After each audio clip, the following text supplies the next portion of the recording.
दोस्तों, राहुल गांधी की बढ़ती हुई लोकप्रियता और देश के प्रधानमंत्री नरेंद्र मोदी की कटती हुई पतंग शायद बीजेपी के नेताओं से देखी नहीं जा रही है।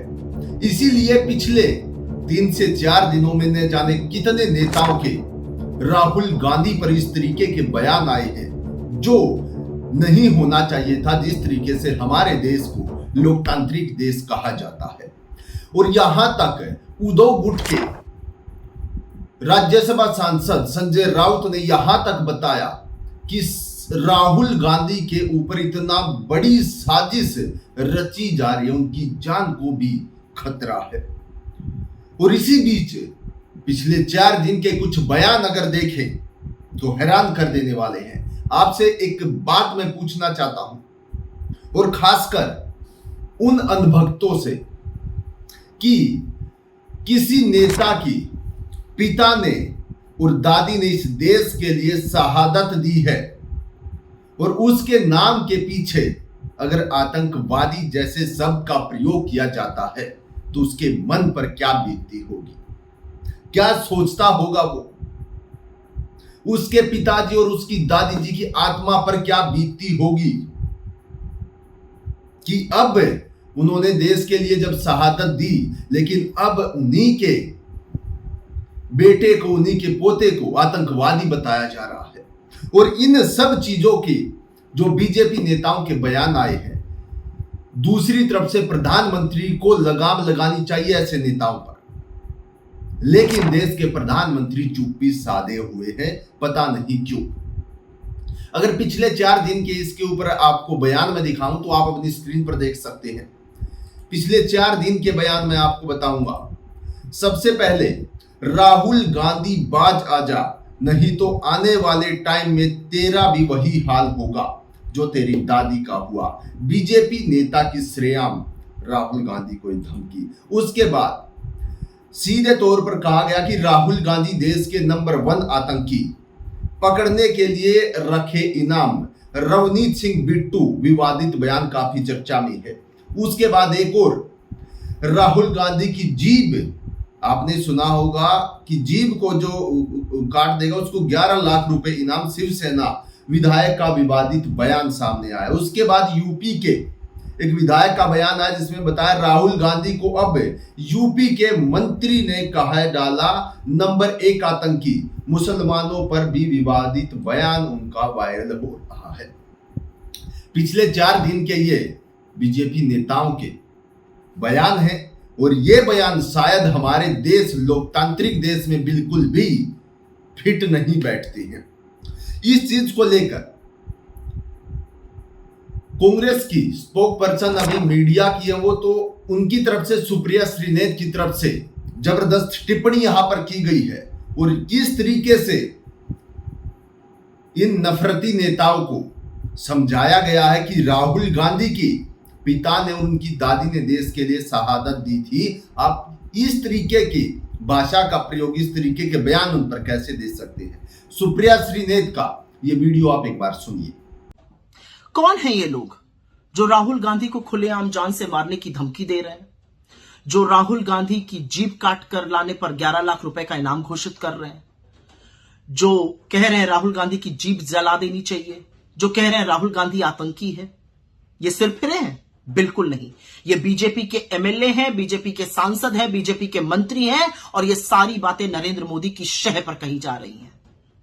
क्योंकि अगर ऐसा सच नहीं है तो निकाल फेंकिए इन दरिंदों को अपनी पार्टी से, और अगर आप ऐसा नहीं करते हैं तो माना जाएगा कि आपकी मौन स्वीकृति आपका शह है। असलियत तो यह है कि राहुल गांधी की बढ़ती हुई लोकप्रियता और उनका बेखौफ होकर नरेंद्र मोदी को बेनकाब करना उनको व्यथित करता है, उनको परेशान करता है। और इसलिए राहुल गांधी के खिलाफ हिंसात्मक, इसलिए राहुल गांधी के खिलाफ नफरती बयान दिलवाए जा रहे हैं। किससे छिपा है इस देश में कि राहुल गांधी की दादी और उनके पिता की निर्मम हत्या हुई थी? किससे छिपा है इस देश में कि राहुल गांधी के खिलाफ इस तरह का माहौल बीजेपी लगातार बनाती आती है जिससे कि उनकी जान को खतरा है? और क्या इसीलिए मैं ये ना कहूं कि इस तरह के बयान उनके खिलाफ उन्माद फैलाते हैं, उनके खिलाफ नफरत को भड़काने का काम करते हैं? और रवनीत बिट्टू, तुम राहुल गांधी को आतंकी बुलाओगे? उस राहुल गांधी को आतंकी बुलाओगे जिसकी दादी का सीना 32 गोलियों से छलनी इसलिए हुआ क्योंकि उन्होंने आतंकवाद के खिलाफ घुटने नहीं टेके, क्योंकि उन्होंने इस देश की अखंडता और एकजुटता को सबसे ऊपर रखा। तुम उस राहुल गांधी को आतंकी बुलाओगे जिसके पिता के शरीर के चिथड़े उड़ गए क्योंकि वो उस देश को एक रखना चाहते थे। तुम उस राहुल गांधी को आतंकी बुलाओगे जिसके परदादा ने ब्रिटिश हुकूमत में 9.5 साल अपनी जवानी के इस देश के जेलों में काट दिए कि भारत आजाद हो। तुम उस राहुल गांधी को आतंकी बुलाओगे जिस राहुल गांधी ने कन्याकुमारी से कश्मीर इस देश के पैदल नाप दी और तुम उस भारत जोड़ो यात्रा में शामिल थे जो मणिपुर से मुंबई की यात्रा करता है कि यह देश जुड़ा रहे। तुम उस राहुल गांधी को आतंकी बुलाओगे। तुम राजनीतिक लालच के चलते गोडसे के पुजारियों की गोदी में जाकर बैठे हो और इसलिए गोडसे के उपासकों से हमें देशभक्ति पर कोई पाठ नहीं चाहिए। लेकिन एक चीज याद रखना, जब तुम पैदा नहीं हुए थे ना तब इंदिरा गांधी ने पाकिस्तान के 2 टुकड़े कर दिए थे। जब तुम पैदा नहीं हुए थे ना तब से कांग्रेस उन सब लोगों की मुखालफत करती है जो इस देश के खिलाफ काम करते हैं, जो इस देश के खिलाफ आवाज उठाते हैं। इस देश विरोधी ताकतों को हर बार सबक सिखाने का काम कांग्रेस पार्टी ने किया है, अपनी जान का बलिदान देकर किया है। तो चुपचाप कोने में बैठो और माफी मांगो। और नरेंद्र मोदी ये बड़ी गंदी आग आप भड़का रहे हैं और अगर इसको आप शांत नहीं करेंगे तो माना जाएगा कि ये आग आपकी भड़काई हुई है, मौन स्वीकृति आपकी है, हिंसा और नफरत की राजनीति करने पे उतारू राहुल गांधी से डरकर आप कर रहे हैं। तो आपने सुप्रिया श्रीनेत को सुना किस तरीके से उन्होंने बताया कि हमारे देश के अंदर जो हालात हैं और प्रधानमंत्री सब कुछ चुपचाप बैठे हुए देख रहे हैं, कहां तक ये ठीक है। किस तरीके की भाषा का प्रयोग किया जा रहा है और उन्हीं नेताओं को, उन्हीं विधायकों को बीजेपी ने अपनी शरण में बैठा रखा है। इसके ऊपर कांग्रेस की तरफ से एक और अभिषेक मनु सिंघवी राज्यसभा के सांसद ने इस पर भी टिप्पणी की और उनका क्या इस पर कहना है वो भी एक बार स्क्रीन पर आप देखिए। आप सोचिए किसी देश में अभी एक ऐसा असैसिनेशन अटेम्प्ट हुआ और देशों में और जगहों पे, तो पूरे प्रतिद्वंद भी हो तो भी वहां के उच्चतम लोग इस बात की भर्त्सना करते हैं, कहते हैं कि इसका कोई जगह नहीं है गणतंत्र में। एक वाक्य, एक शब्द नहीं निकला माननीय प्रधानमंत्री और गृह मंत्री या किसी वरिष्ठ नेता से, बाकियों से नहीं निकला डर के मारे, भय के मारे। लेकिन इससे संदेश क्या जाता है? संदेश जाता है कि और करो, और करो, हम तुम्हारे साथ हैं, हम तुम्हारा समर्थन कर रहे हैं। ये बहुत दयनीय हालत बना दी है इस लोकतंत्र और गणतंत्र की। लेकिन हमें गर्व इस बात का है कि अभी भी इस देश में कुछ कानून बचा है, कुछ न्याय बचा है, न्यायपालिका बची है, ढांचे बचे हैं, संस्थाएं बची हैं और हम हर कानूनी तरीके से उसका प्रयोग करेंगे ऐसे लोगों को सही रूप से कानून के अंतर्गत दंडित करने के लिए। अगर वो समझते हैं कि इस देश में कोई कानून नहीं है, अगर वो समझते हैं कि जो कानून के ठेकेदार अपने आप को कहते हैं, जो अहम पदों पे बैठे हैं, वो कुछ नहीं करेंगे, उससे वो बच जाएंगे, तो मैं कांग्रेस पार्टी की तरफ से स्पष्ट करना चाहता हूं कि अभी तक कानून इतना लंगड़ा या लूला नहीं हुआ है, अभी तक कानून इतना बहरा या अंधा नहीं हुआ है जितना आप सब। तो ये तमाम बयानों के आधार पर आपने सुना किस प्रकार से अभिषेक मनु सिंघवी का क्या कहना है।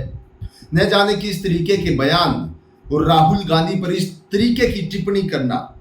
मुझे तो ऐसा लग रहा है कि राहुल गांधी की जो बढ़ती हुई लोकप्रियता है वो शायद बीजेपी वालों को सहन नहीं हो रही, बर्दाश्त बाहर हो रही है।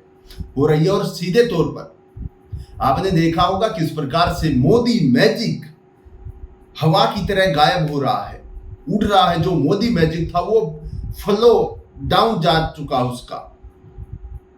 तो ये सब चीजें ये दर्शाती हैं कि हमारे देश के अंदर अब बीजेपी का जो हाल है वो किस तरीके से घटता जा रहा है, किस तरीके से हाल बेहाल होता जा रहा है। और इस पर जो बयान आए हैं राहुल गांधी पर, उन पर किस तरीके से मुंहतोड़ जवाब उनको मिला है। तो ये पूरी खबर थी।